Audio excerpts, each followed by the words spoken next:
A single pebble rolling down a steep slope can, under the right conditions, trigger a massive mountain-moving avalanche. Information often follows the same trajectory, starting with a minor vibration and ending as an unstoppable force. Within a network, individual logic is surprisingly fragile. When a single node turns red, representing a new data point, surrounding nodes follow suit. The collective prioritizes the group's momentum. Reaching a tipping point, the red light spreads through every connection, overwriting the original truth. This process is exactly how a man named Japata found himself in a reality he didn't recognize. To everyone who actually knew him, Japata was the definition of weak, a man who trembled while trying to lift a single jar of pickles, and who lived in a state of constant visible anxiety. The stage was set for a collision between a man's actual limitations and a public narrative that was beginning to outpace them. The first link in the chain was a simple misunderstanding. While attempting to save a plate of sweets from a group of crawling insects, Japata panicked and threw a heavy cloth over the table to squash them. When a neighbor named Ramdeen lifted the cloth, he discovered a nest of baby snakes. He didn't see an accident. He saw a man who had neutralized a dozen deadly serpents in one lightning-fast strike. The story didn't stay in the courtyard. It moved from the village to the merchants, eventually reaching a king who was looking for any tactical advantage to secure his borders. Summoned to the palace, Japata's name was misheard and rewritten by a court clerk. He was officially titled Japata Mahabali, the Great Warrior, and granted a salary 5 times higher than the king's own ministers. The royal seal made the rumor official Palace. Japata was now trapped inside a heroic reputation. If he tried to correct the king now, the admission of fraud would likely lead to his execution. A suspicious minister, hoping to expose the newcomer, suggested a test.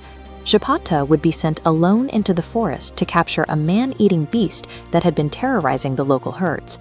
While the kingdom expected a heroic hunt, Japata was busy packing a small bag. His plan was to wait for the darkest hour of the night and slip across the border, leaving his fake life behind forever. Walking blindly through the pitch-black woods, Japata's escape ended before it began. He tripped, panicked, and accidentally hurled his lit torch into the undergrowth. The torch landed directly on a necklace of dry bone trophies worn by the man-eater. The beast, suddenly engulfed in flames and screaming in agony, stumbled out of the brush and surrendered to the waiting royal guards. To the onlookers, this wasn't a clumsy accident. Because they already believed in Japata's greatness, they interpreted this stroke of blind luck as a display of sophisticated, unconventional warfare.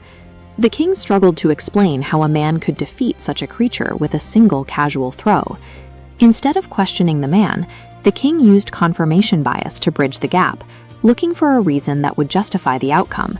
He announced that Japata was no longer a mere soldier.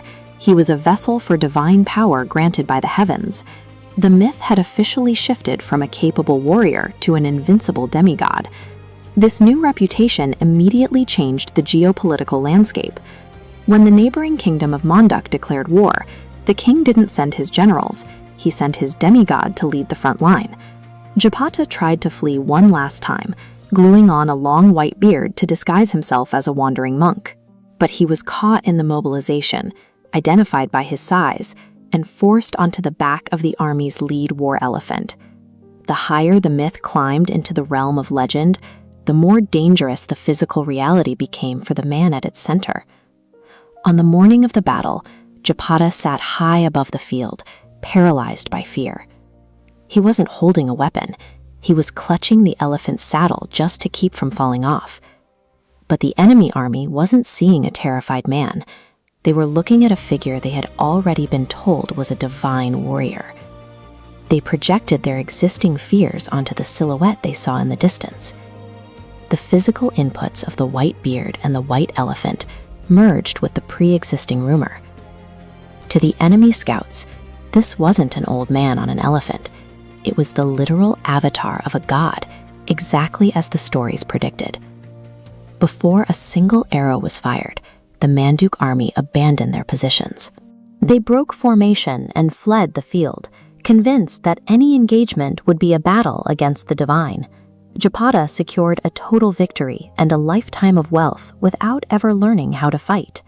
When a narrative becomes powerful enough, an opponent will often project their own defeat onto it before the first blow is ever struck. In the face of a convincing story, objective reality is remarkably fragile.